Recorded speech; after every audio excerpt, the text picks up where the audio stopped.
Hello and welcome to Theme Park Worldwide, where we're here at SeaWorld Orlando on board the first ever B&M surf coaster. Yeah, it's exciting on this one. Here we go. So of course we're standing up on this, we're on a surfboard train. It's launched, it's got a little airtime here on the launch, it's got inversions, and you know what, I'm looking forward to seeing how this rides. I am as well. Here we go, get ready to join us. Yeah. We're down here then at the back of Pipeline. Woo!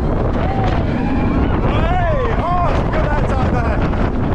Hey! Woo! Oh, it's really weird bouncing up and down. Woo! Hey! Oh, it's got some good wind there. Woo! Isn't that course good? Woo! Woo! Lots of quite tight turns and back in. Hey! Woo!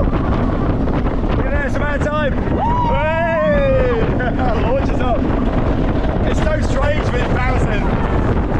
Lots of twists and turns. Hey! Woo! Oh, and there we go. Into the brake run just there.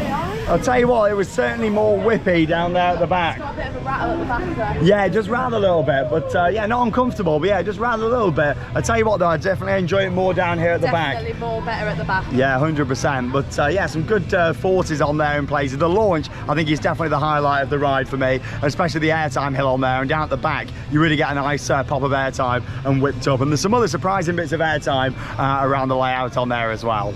Well, there we go. Thank you very much for joining us. And that leaves me one final thing to say. Get out there and keep on riding. We'll see you in the next video.